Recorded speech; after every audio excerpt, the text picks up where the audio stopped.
Hello, everybody. Welcome back to The Gentleman Psychic. We're going to let everyone have just a moment to get here, and I think I'm going to adjust this light just a little bit. Oh, that's really bright. No. Is that better? Maybe. I don't know. Let's see. No, I think the light needs to be more here. Yeah, that's good. I think that's all right. We'll let the clock do its thing.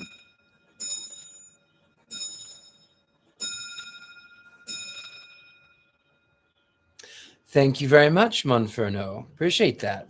I'm doing very well. Thank you, and welcome to the Gentleman Psychic, where I cover a variety of things, though lately the only thing I've been covering is classic books.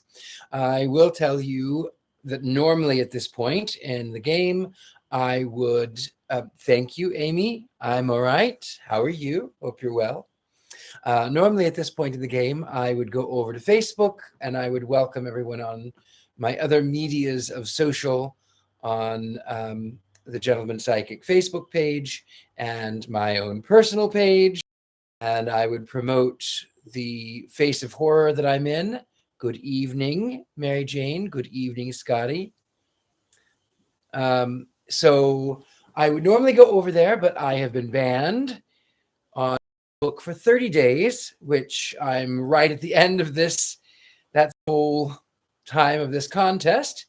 Thank you very much. I hope I win too, but it is going to be very difficult that I am not able to advertise on that platform. So I've been diligent in trying to send the link to people personally one-on-one, but it is a lot more difficult to do so. It is not as mass targeted. So it's going to be very difficult for me to get the votes out. I was banned from Facebook because my friend had posted a picture of Betty Davis in, I can't remember the name of the film, but it was some harvest film. And she's known for taking the giant scissors and she cuts the tongue out. So I said, cut your tongue out. And the bots said that I was promoting violence and things I'm not going to say on here because that will get me banned from here. Hello, Anne. Thank you very much for being here. Greetings to you. And thank you for those who are voting every day. If you would like to vote for me, and I would greatly appreciate it if you could share the links. If you could vote for me, my link is, you do the http :/ thing, and then it is Face of Horror / 2022 / Richard Lael Lillard. That's the whole thing. Maybe I could type it in here. Let me see if I can do that. I don't know if I can. I'm sure I could. Let's see. I'm going to type this here. HTTP. I think it's 2 / No, I think it's 1. Maybe it's 1. I don't know. I'll do 2. And then if it's wrong, it's only 1. Face of Horror.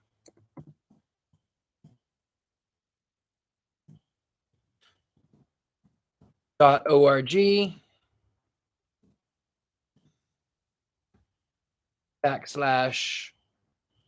where did I put that? I don't even, I just had it.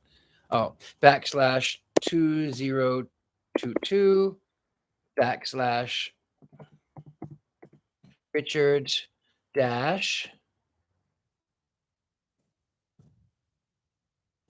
LAEL LILLARD. I believe that is right. I think that's it. Anyway, it's here in the comments. You can see it there below. It looks like it's a live link. I'm not certain that it is. So anyway, that's what I've been going on. That's what's been happening here. I have a very busy schedule coming up.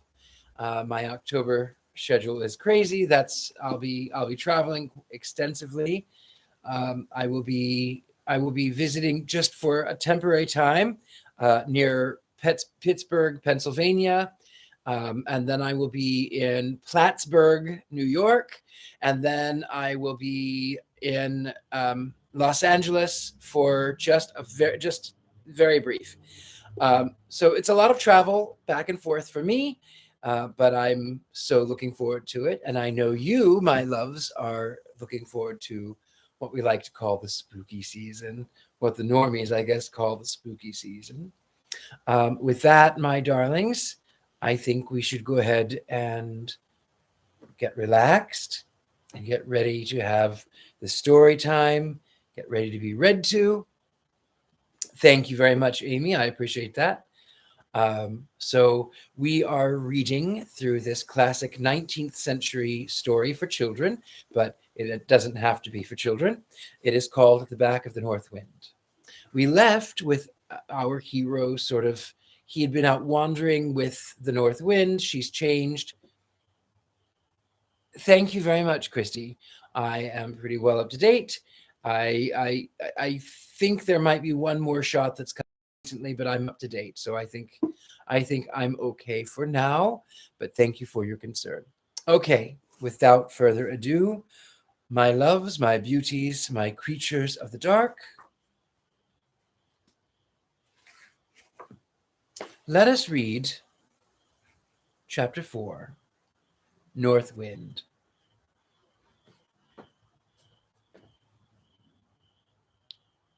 And as she stood looking towards London, Diamond saw that she was trembling. "Are you cold, Northwind?" he asked. "No, Diamond," she answered, looking down upon him with a smile. "I am only getting ready to sweep one of my rooms. Those careless, greedy, untidy children make it such a mess." As she spoke, he could have told by her voice, if he had not seen with his eyes, that she was growing larger and larger. Her head went up and up towards the stars, and as she grew, as she grew, still trembling through all her body, her hair also grew longer and longer, and lifted itself from her head, and went out in black waves. The next moment, however, it fell back around her, and she grew less and less till she was only a tall woman. Then she put her hands behind her head, and gathered some of her hair, and began weaving and knotting it together. When she had done, she bent down her beautiful face close to his, and said, "Diamond, I am afraid you would not keep hold of me, and if I were to drop you, I don't know what might happen. So I have been making a place for you in my hair. Come." Diamond held out his arms, for with that grand face looking at him, he believed like a baby. She took him in her hands, threw him over her shoulder, and said, "Get in, Diamond." And Diamond parted her hair with his hands, crept between, and feeling about, soon found the woven nest. It was just like a pocket, or like a shawl, in which gypsy women carry their children. The North Wind put her hands to her back, felt all about the nest, and finding it safe, said, "Are you comfortable, Diamond?" "Yes, indeed," answered Diamond. The next moment he was rising in the air. The North Wind grew, towering up to the place of the clouds. Her hair went streaming out from her, till it spread like a mist over the stars. She flung herself abroad in space. Diamond held on by two of the twisted ropes which, parted and interwoven, formed his shelter, for he could not help being a little afraid. As soon as he had come to himself, he peeped through the woven meshes, for he did not dare look over the top of the nest. The earth was rushing past like a river or a sea below him. Trees and water and green grass hurried away beneath. A great roar of wild animals rose as they rushed over the zoological gardens, mixed with a chattering of monkeys, a screaming of birds, but it died away in a moment behind them. And now there was nothing but the roofs of houses, sweeping along like a great torrent of stones and rocks. Chimney pots fell, and tiles flew from the roofs, but it looked to him as if they were left behind by the roofs and the chimneys as they scudded away. There was a great roaring, for the wind was dashing against London like a sea. But the north wind's back, Diamond, of course, felt nothing of it at all. He was in perfect calm. He could hear the sound of it. That was all. By and by, he raised himself and looked over the edge of his nest. There were the houses rushing up and shooting away below him, like a fierce torrent of rocks instead of water. Then he looked up to the sky, but could see no stars, for they were hidden by the blinding masses of the lady's hair which swept between. He began to wonder. She would hear him if he spoke. He would try. "Please, North Wind," he said, "what is that noise?" From high over his head came the voice of the North Wind, answering him gently. "The noise of my besom. I am the old woman that sweeps the cobwebs from the sky, only I'm busy with the floor now. What makes the houses look as if they were running away? I'm sweeping so fast over them.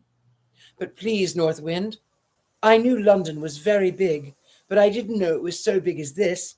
It seems as if we should never get away from it.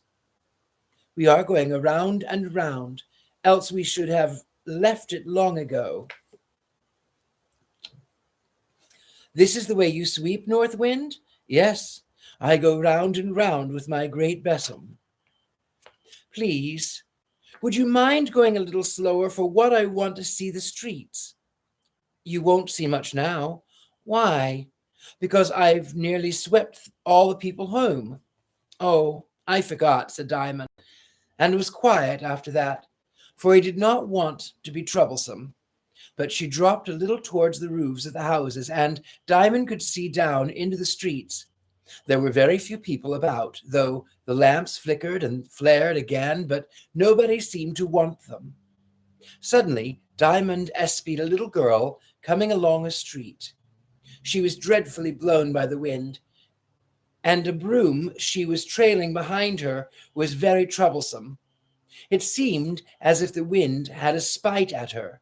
It kept worrying her like a wild beast and tearing at her rags. She was so lonely there. "Oh, please, North Wind," he cried, "won't you help that little girl?" "No, Diamond, I mustn't leave my work."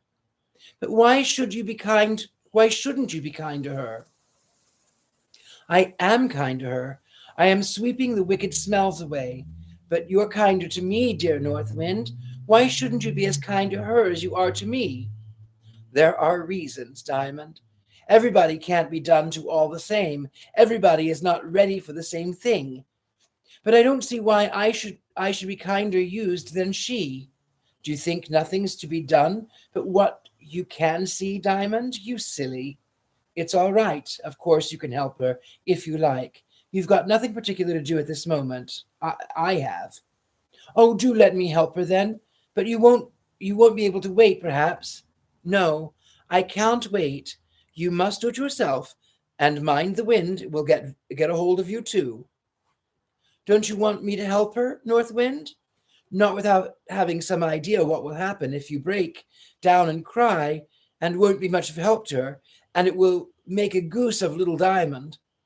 "I want to go," said Diamond. "Only there's just one thing. How am I to get home?" "If you're anxious about that, perhaps you'd better go without me. I am bound to take you home again if you do. Or better go with me." "There," cried Diamond, who was still looking after the little girl. "I'm sure the wind will blow her over and perhaps kill her. Don't let me go." They had been sweeping more slowly along a line of the street. There was a lull in the roaring. "Well, though I cannot promise to take you home," said North Wind, as she sank nearer and nearer to the tops of the houses, "I can promise you it will be all right in the end. You will get home somehow. Have you made up your mind what to do?" "Yes, to help the little girl," said Diamond firmly. The same moment the North Wind dropped into the street and stood only a tall lady, but with her hair flying up over the housetops. She put her hands to the back of her head, took Diamond, and set him down in the street. The same moment, he was caught in the fierce coils of the blast and all but blown away. Northwind stepped back a pace and at once towered in stature to the height of the houses. A chimney's pot clashed at Diamond's feet. He turned in terror. But it was to look for the little girl, and he turned again. The lady had vanished, and the wind was roaring along the street as if it had been the bed of an invisible torrent. The little girl was scudding before the blast, her hair flying too, and behind her she dragged her broom. Her little legs were going as fast as she could. To keep her from falling, Diamond crept into the shelter of a doorway, thinking to stop her, but she passed him like a bird, crying gently and pitifully.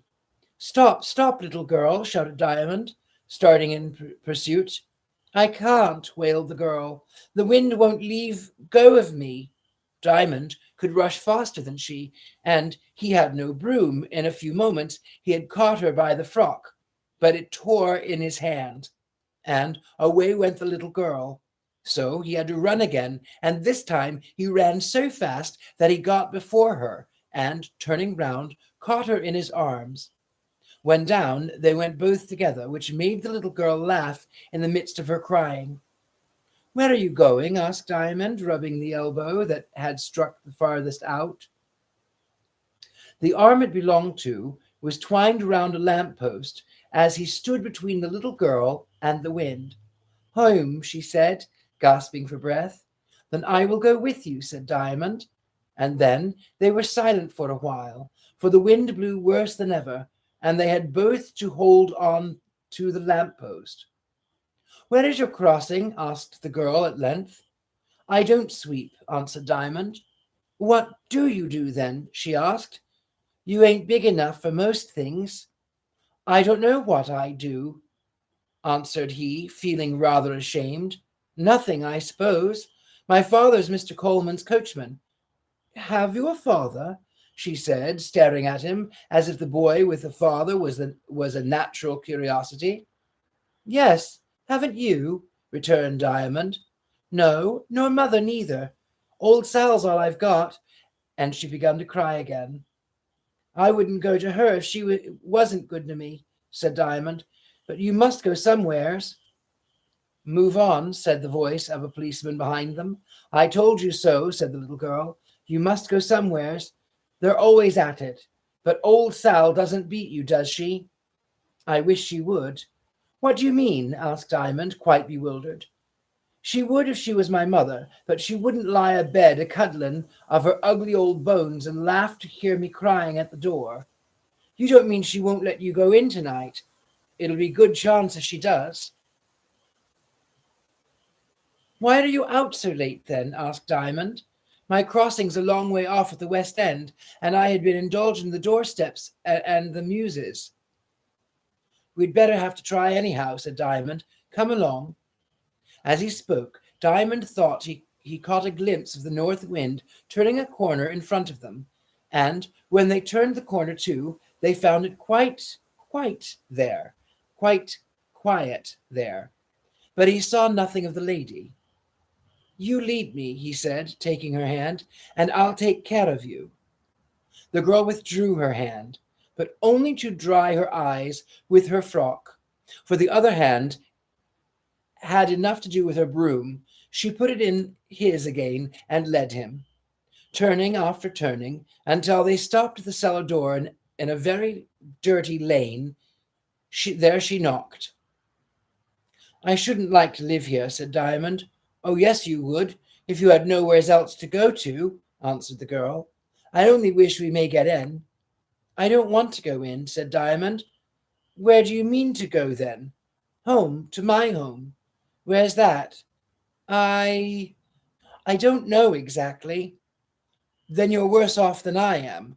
Oh, no, for the Northwind, began Diamond, and stopped. He hardly knew why. What? Said the girl as she held her ear to the door listening. But Diamond did not reply. Neither did old Sal. I told you so, said the girl. She is wide awake, hearkening, but we don't get in. What will you do then? Asked Diamond. Move on, she answered. Where? Oh, anywheres. Bless you, I'm used to it. Hadn't you better come home with me then? That's a good joke. When you don't know where it is, come on. But where? Oh, nowheres in particular. Come on. Diamond obeyed. The wind had now fallen considerably. They wandered on, turning in this direction and that, without any reason for one way more than another, until they had got out of the thick houses into the waste kind of place. By this time they were both very tired. Diamond felt a good deal inclined to cry, and thought he had been very silly to get down from the back of the North Wind. Not that he would have minded it if he had done if he had done the girl any good, but he thought he had been of no use to her. He was mistaken there, for she was far happier for having Diamond with her than if she had been wandering about alone. She did not seem so tired as he was. Do let us rest a bit, said Diamond. Let's see, she answered. There's something like a railway, perhaps, there. There's an open arch. They went towards it and found one, and, better still, there was an empty barrel lying under the arch. Hello, here we are, said the girl. A barrel's the jolliest bed going on. The tramp, I mean. We'll have 40 winks and then go on again. She crept in, Diamond crept in beside her, and they put their arms around each other, and when he began to grow warm, Diamond's courage began to come back. This is jolly, he said. I'm so glad. I don't think so much of it, said the girl. I'm used to it, I suppose, but I can't think how a kid like you comes to be out all alone this time of night. She called him a kid, but she was not really a month older than he was, only she had to work for her bread, and that soon makes people older.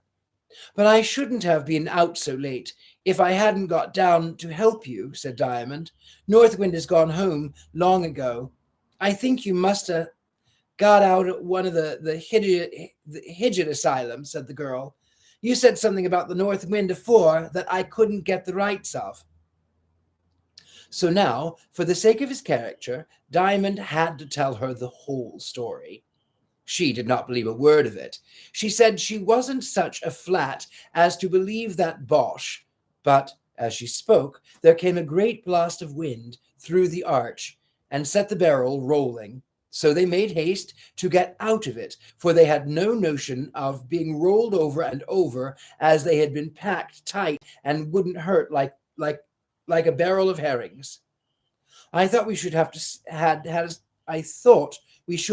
a sleep, said Diamond, but I can't say I'm very sleepy after all. Come, let's go on again.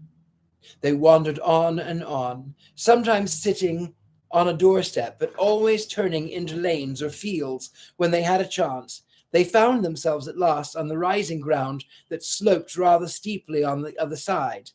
It was a waste kind of spot below, bounded by an irregular wall with a few doors in it. Outside lay broken things in general, from garden rollers to flower pots and wine bottles, but the moment they reached the brow of the rising ground, a gust of wind seized them and blew them downhill as fast as they could run. Nor could Diamond stop before he went bang against one of the doors in the wall. To his dismay, it burst open. When they came to themselves, they peeped in. It was the back door of a garden. Aha! Cried Diamond, after staring for a few moments. I thought so. Northwind takes nobody in. Here I am in Master's garden. I tell you what, little girl, you just bore a hole in old Sal's wall and put your mouth to it and say, Please, Northwind, mayn't I go out with you? And then you'll see what'll come. I dare say I shall, but I'm out in the wind too often already to want more of it.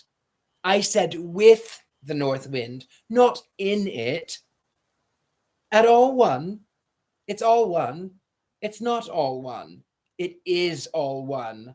But I know best, and I know better. I'll box your ears, said the little girl. Diamond got very angry, but he remembered that even if she did box his ears, he mustn't box hers again, for she was a girl. And all that boys must do, if girls are rude, is to go away and leave them. Excuse me.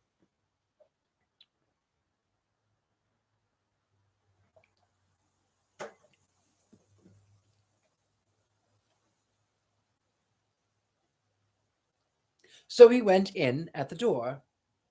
Goodbye, mister, said the girl. This brought Diamond to his senses.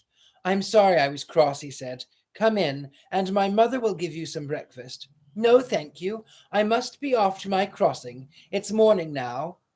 I am very sorry for you, said Diamond. Well, it is life to be tired of, with what with old Sal and so many holes in my shoes. I wonder, you're so good. I should kill myself. Oh, no, you wouldn't. When I think of it, I always want to see what's coming next, and so I always wait till next is over. Well, I suppose there's somebody happy somewheres, but it ain't in them carriages. Oh, my, how they do look sometimes. Excuse me. Fit to bite off your head. Goodbye. She ran up the hill and disappeared behind it. Then Diamond shut the door as best as could and ran through the kitchen garden to the stable. And wasn't he glad to get into his own blessed bed again?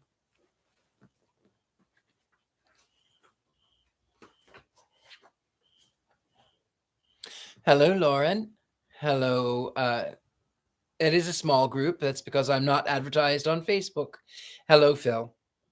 The Summer House, Chapter 5. Diamond said nothing to his mother about his adventures. He had half a notion that Northwind was a friend of his mother, and that if she did not know all about it, at least she did not mind his going anywhere with the Lady of the Wind. At the same time, he doubted whether he might not appear to be telling stories if he told at all, especially as he could hardly believe it himself when he thought about it in the middle of the day.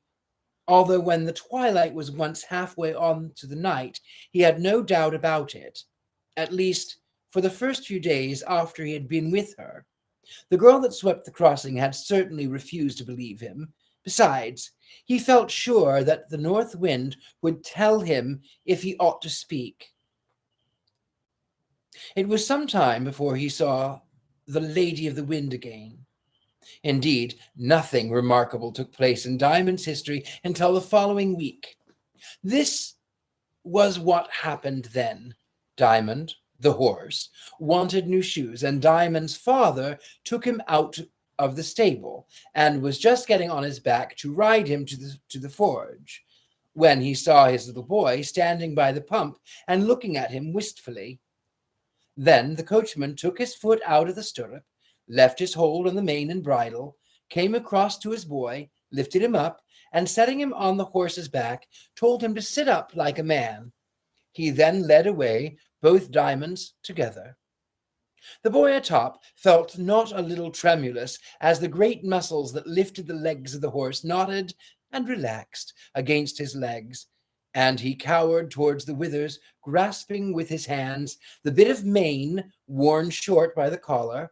But when his father looked back at him, saying once more, "Sit up, Diamond," he let the mane go and sat up, notwithstanding that the horse, thinking, I suppose, that his master had said to him, "Come up."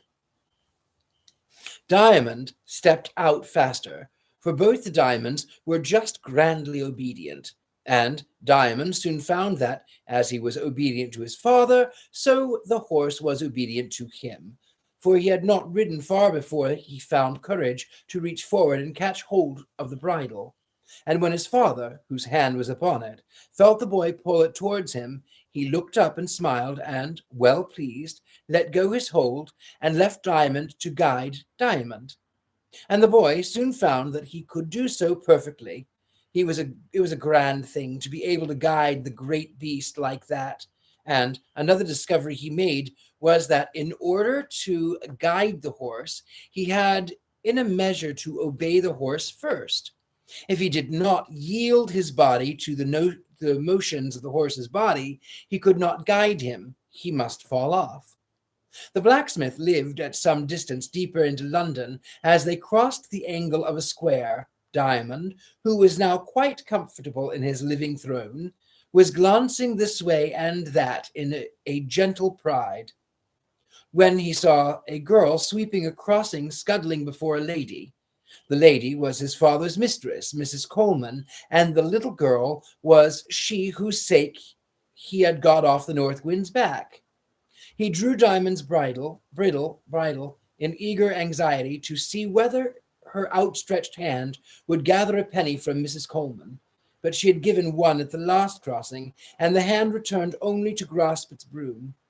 Diamond could not bear it. He had a penny in his pocket, and the gift of the same lady the day before, and he tumbled off his horse to give it to the girl.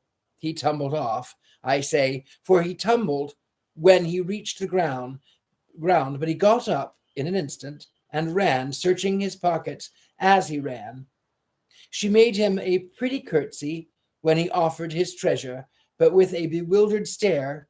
She thought first, then he was on the back of the Northwind after all. But looking up at the sound of the horse's feet on the paved crossing, she changed her idea, saying to herself, Northwind is his father's horse. That's the secret of it. Why couldn't he say so? And she had a mind to refuse the penny, but his smile put it all right. And she not only took his penny, but put it in her mouth with a thank you, mister. Did they wallop you then? Oh, no, answered Diamond. They never wallop me. Lor, said the little girl, and was speechless. Meantime, his father, looking up and seeing the horse's back bare, suffered a pang of awful dread. But the next moment, the catching sight of him took him up and put him on, saying, Don't get off again, Diamond. The horse might have put his foot on you. No, father, answered the boy, and rode on in majestic safety.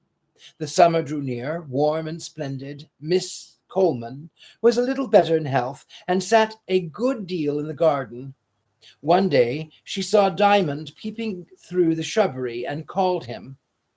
He talked to her so frankly that she often sent for him after that, and by degrees it came about that he had to leave to run in the garden as he pleased. He never touched any of the flowers or blossoms, for he was not like some boys who could not enjoy a thing without pulling it to pieces, and so preventing everyone from enjoying it after them.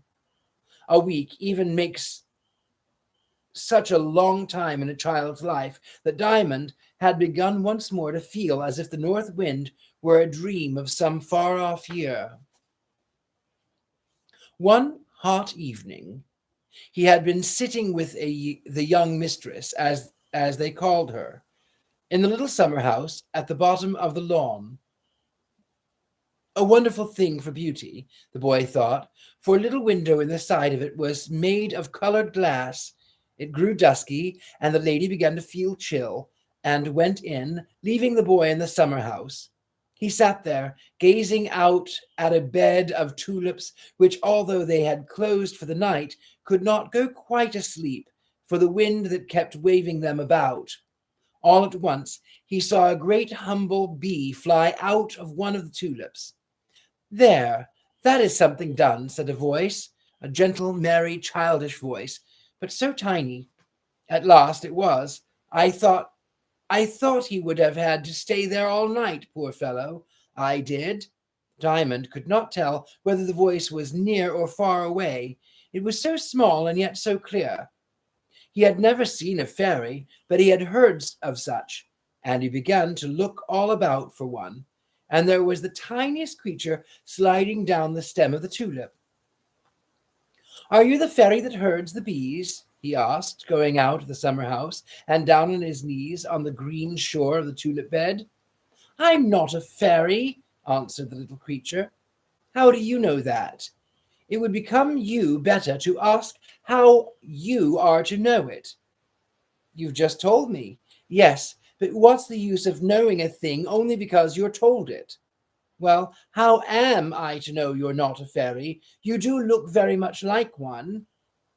In the first place, fairies are much bigger than you see me. Oh, said Diamond reflectively. I thought they were very little, but they might be tremendously bigger than I am, and yet not very big. Why, I could be 6 times the size I am and not be very huge. Besides, a fairy can't grow big and little at will, though the nursery tales do say so. They don't know better. You stupid Diamond.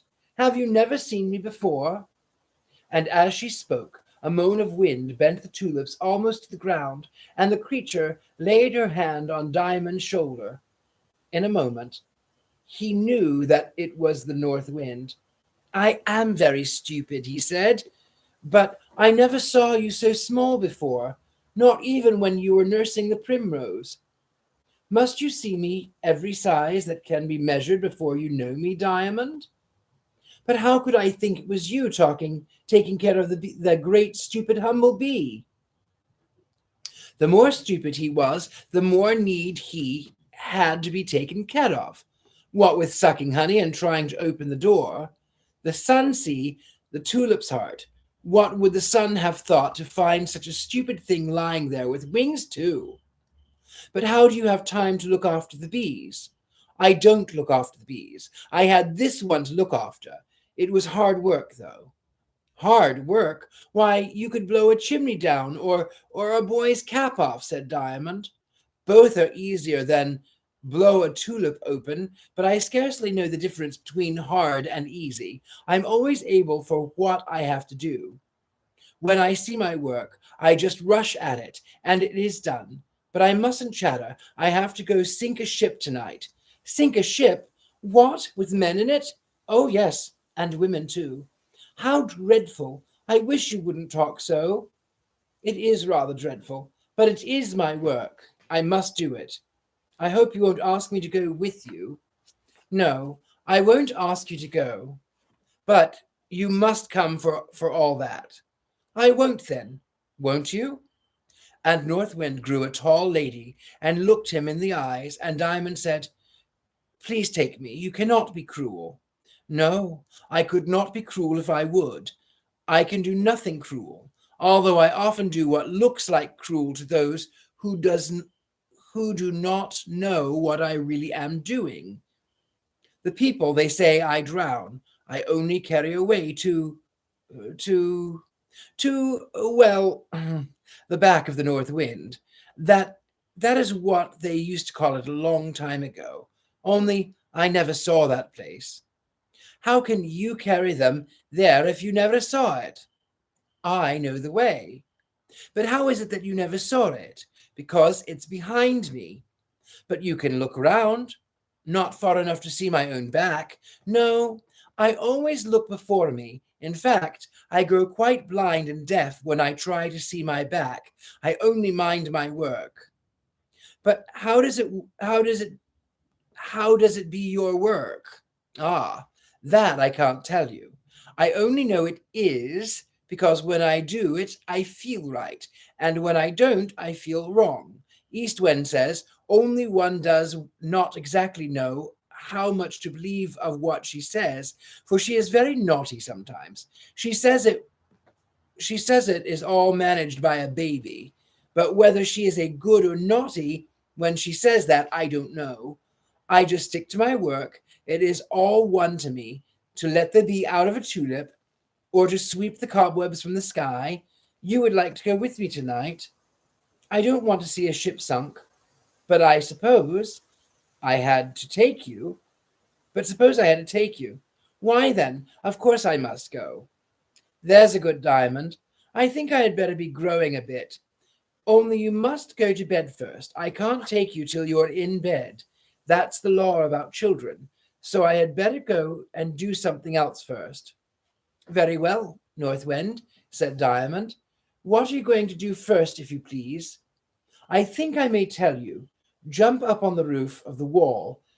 There. I can't. Ah, and I can't help you. You haven't been to bed yet, you see. Come out of the road, come out to the road with me, just in front of the coach house, and I will show you. Northwind grew very small indeed, so small that she could not have blown the dust off a dusty miller, as the Scotch children call a yellow aricula. Diamond could not even see the blades of grass moving as she lifted along by his foot. They left the lawn, went out by the wicket in the coach house gates, and then crossed the road to the low wall that separated it from the river. You can get up on this wall, Diamond, said the North Wind. Yes, but my mother has forbidden me. Then don't, said North Wind. But I can see over, said Diamond. Ah, to be sure I can't. So saying, North Wind gave a little bound and stood on the top of the wall.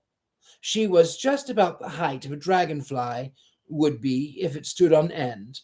You darling, said Diamond. See what a lovely little toy woman she was. Don't be impertinent, Master Diamond, said the North Wind. If there's one thing that makes me more angry than another, it's the way you humans judge things by their size. I am quite as respectable now as I shall be in 6 hours. After this, when I take an East Indiaman by the royals, twist her round, and push her under, you have no right to address me in such a fashion. But as she spoke, the tiny face wore the smile of a great grand woman. She was only having her own beautiful fun out of Diamond, and true women's fun never hurts. But look there, she resumed. Do you see a boat with one man in it? A green and white boat? Yes, quite well. That's a poet. I thought you said it was a boat. Stupid pet. Don't you know what a poet is? Why, a thing to sail in the water. Well, perhaps you're not so far wrong. Some poets do carry people over the sea, but I have no business to talk so much. The man is a poet. The boat is a boat, said Diamond. Can't you spell? Asked the North Wind. Not very well. So I see. A poet is not a poet, as you call it. A poet is a man who is glad of something and tries to make the other glad of it too. Ah, now I know, like the man in the sweaty shop. Not very, but I see it is of no use. I wasn't sent to tell you, and so I can't tell you. I must be off, only first just look at the man. He's not much of a rower, said Diamond, paddling first with one fin and then the other. Now look here, said the North Wind, as she flashed like a dragonfly across the water, whose surface rippled and puckered as she passed. The next moment, the man in the boat glanced about him and bent to his oars. The boat flew over, rippling the water. Man and boat and river were awake. The same instant almost, North Wind perched again upon the river wall. How did you do that? Asked Diamond. I blew in his face, answered the North Wind.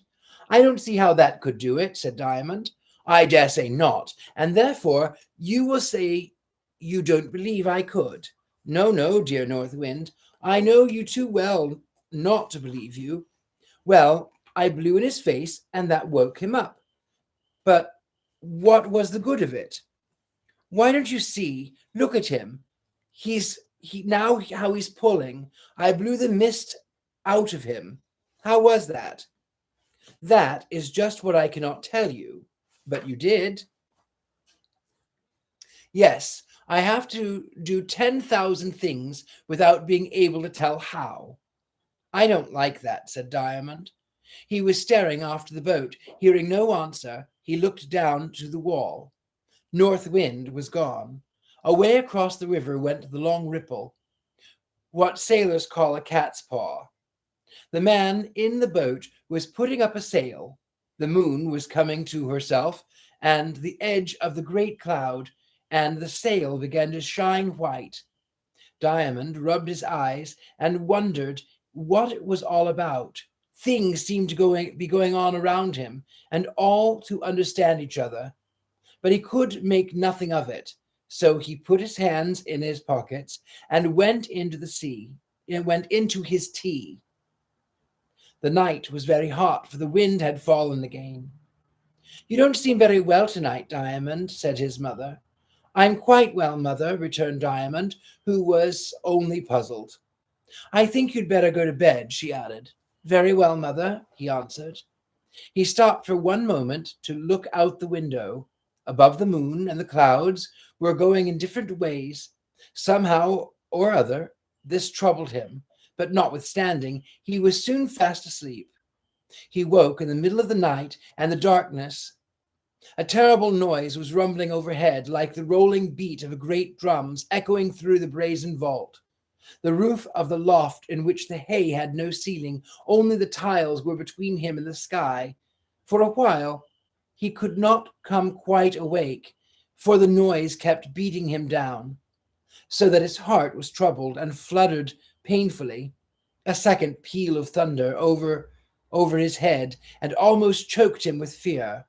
Nor did he recover until the great blast that followed, having torn some tiles off of the roof, sent a spout of wind down into his bed and over his face, which brought him to wide awake and gave him back his courage.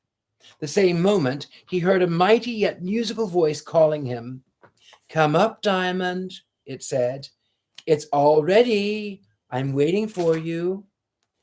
He looked out of his bed and saw a gigantic, powerful, but most lovely arm, with a hand whose fingers were nothing of the less ladylike, and they could have strangled a boa constrictor or choked a tigress off its prey.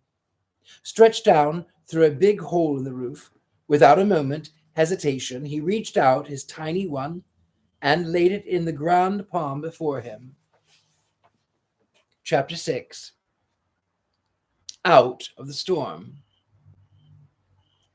The hand felt its way up his arm and, grasping it gently and strongly above the elbow, lifted Diamond from the bed.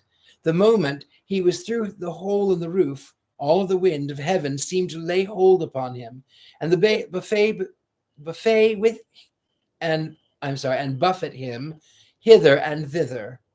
His hair blew one way, his nightgown another. His legs threatened to float from under him, and his head to grow dizzy with the swiftness of the invisible assailant. Cowering, he clung to the other hand, to the huge hand which held his arm, and fear invaded his heart. "Oh, Northwind," he murmured, but the words vanished from his lips as he had seen the soap bubbles that burst to vanish from the mouth of his pipe. The wind caught them, and they were nowhere. They couldn't get out at all, but they were torn away and strangled, and yet Northwind heard them, and in her answer it seemed to Diamond that just because she was so big and could not help it, and just because her ear and her mouth must seem to him so dreadfully far away, she spoke to him more tenderly and graciously than ever before. Her voice was like a bass of deep organ, without the groan in it, like a most delicate violin tones, without the wail in it, like the most glorious trumpet ejaculations, without the defiance in it, like the sound of falling water, without the clatter and clash in it. It was like all of them, and neither of them. Without their faults, each of them, without its peculiarity. After all, it was more like his mother's voice than anything else in the world. "Diamond, dear," she said, "be a man. What is fearful to you is not the least bit fearful to me." "But it can't hurt you," murmured Diamond, "for you're it. Then, if I'm it, and have you in my arms, how can it hurt you?" "Oh, yes, I see," whispered Diamond, "but it looks so dreadful, and it pushes me about so." "Yes, it does, my dear.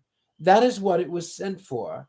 At the same moment, a peal of thunder which shook the Diamond's heart against the sides of his bosom hurtled out of the heavens. I cannot say out of the sky, for there was no sky. Diamond had not seen the lightning, for he had even been intent on finding the face of the north wind.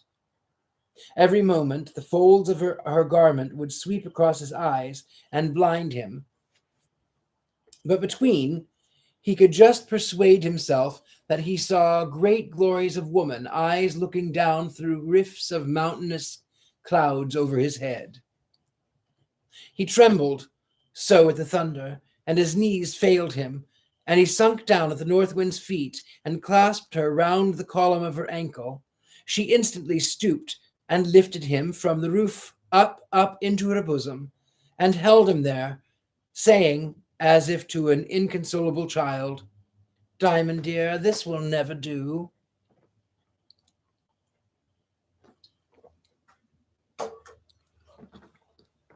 "Oh, yes, it will," answered Diamond. "I am all right now, quite comfortable. I assure you, dear North Wind, if you will only let me stay here, I shall be all right indeed. But you will feel the wind here, Diamond. I don't mind that one bit, so long as I feel your arms through it," answered Diamond, nestling closer to her grand bosom. "Brave boy," returned North Wind, pressing him closer. "No," said Diamond, "I don't see that. It's not courage at all, so long as I feel you are there." "But hadn't you better get into my hair? Then you would not feel the wind. You will hear." "Ah, but dear North Wind, you don't know how nice it is to feel your arms about me. It is 1,000 times better to have them and the wind together than to have only your hair and the back of your neck and no wind at all." "But it is surely more comfortable there." "Well, perhaps, but I begin to think there are better things than being comfortable." "Yes, indeed there are. Well, I will keep you in front of me. You will feel the wind, but not too much. I shall only want one arm to take care of you, and the other will be quite enough to sink the ship." "Oh, dear North Wind, how can you talk so?" "My dear boy, I never talk. I always mean what I say." "Then you do mean to sink the ship with the other hand?" "Yes. It's not like you." "How do you know that?" "Quite easily. Here you are taking care of a poor little boy with one arm, and there you are sinking a ship with the other. It can't be like you." "Ah, but which is me? I can't be two me's, you know. No, nobody can be two me's. Well, which me is me? Now I must think. There looks to be two. Yes, that's the very point. You can't be knowing the thing you don't know, can you?" "Which me do you know?"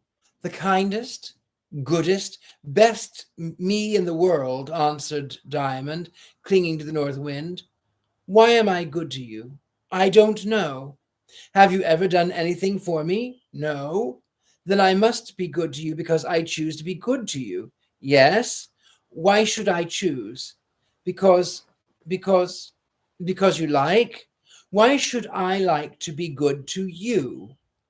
"I don't know, except it to be because it's good to be good to me. That's just it. I'm good to you because I like to be good. Then why shouldn't you be good to other people as well as to me?" "That's just what I don't know. Why shouldn't I?" "I don't know either. Then why shouldn't you?" "Because I am." "There it is again," said Diamond. "I don't see that you are. It looks quite the other thing." "Well, but listen to me, Diamond. You know the one me you say, and that's good, that is good." "Yes." "Do you know the other me as well?" "No, I can't. I shouldn't like to." "There it is. You don't know the other me. You are sure of them." "Yes." "Are you sure there can't be two me's?" "Yes." "Then the me you don't know must be the same me as the me you do know, else there would be two me's." "Yes." "Then the other me you don't know must be as kind as the me you do know." "Yes." "Besides, I tell you that is so, only it doesn't look like it. That I confess freely. Have you anything more to object?" "Oh, no, dear North Wind, I'm quite satisfied." "Then I will tell you something you might object. You might say that the me you know is like the other me, and that I am cruel all through. I know that can't be because you're so kind. But that kindness might be only a pretense for the sake of being more cruel afterwards. Diamond clung to her tighter than ever, crying, "Oh no, North Wind, I can't believe that. I don't believe it. I won't believe it. That would kill me. I love you, and you must love me, else how did I come to love you? How could you know how to put on such a beautiful face if you did not love me and the rest? No, you may sink as many ships as you like, and I won't say another word. I can't say I shall like to see it, you know." "That's quite all right. That's quite another thing," said the North Wind. And as she spoke, she gave one spring from the roof of the hayloft and rushed up into the clouds with Diamond on her left arm close to her heart. And as if the clouds knew she had come, they burst into a fresh jubilation of thunderous light. For a few moments, Diamond seemed to be borne up through the depths of an ocean of dazzling flame. The next, the winds were writhing around him like a storm of serpents, for they were in the midst of the clouds and mists, and they, of course, took the shapes of the wind, eddying and wreathing and riling and shooting and dashing about like grey and black water.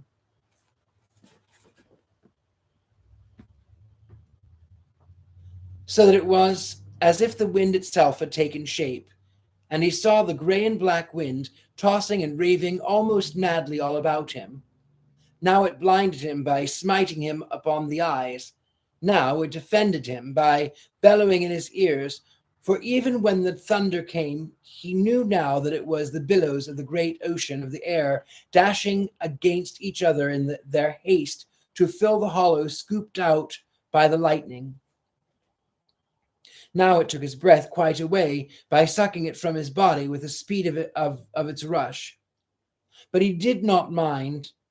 He only gasped first and then laughed, for the arm of the North Wind was about him, and he was leaning against her bosom. It was quite impossible for me to describe what he saw. Did you ever watch a great wave shoot into a winding passage against rocks?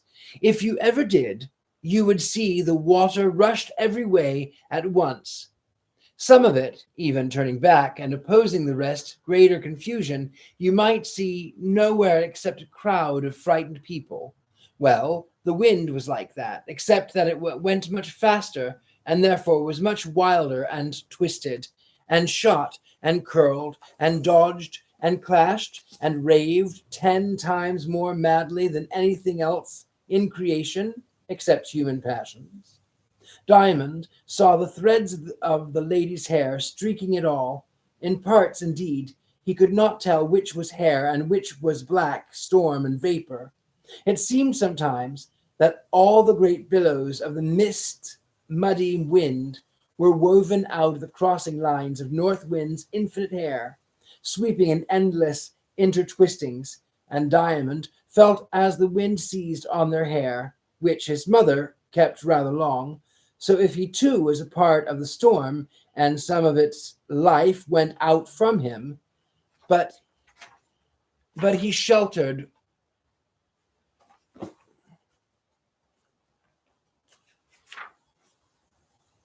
But so sheltered was he by the North Wind's arms and bosom that only at times in the fiercer onslaught of some curl billowwood eddy did he recognize for a moment how wild was the storm in which he was carried, nestling in its very core and formative center.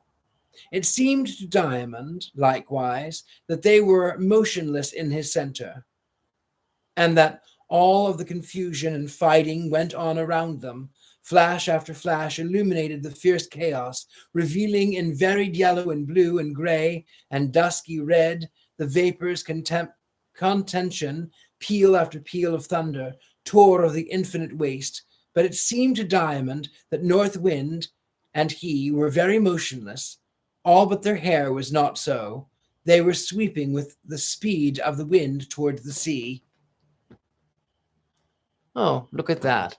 We are right on time, I think. Huh. Yes, there we go. Thank you for joining me tonight, my lovelies. If you can, make certain you go over to Face of Horror and vote for me. I would greatly appreciate it. The link is here. I tagged it. It's http colon / faceofhorror.org /2022 /Richard Lale Lillard. So anyway, that is a great way of supporting me. As normally I would have you to support the channel, but as you see, it's very slow tonight, and that's because of the medias of social. But for those of you who are here, I love you. I am so grateful that you are here, and I appreciate you. And until next time, I bid you a most beautiful night rest. Bonne nuit. Good night, my beauties.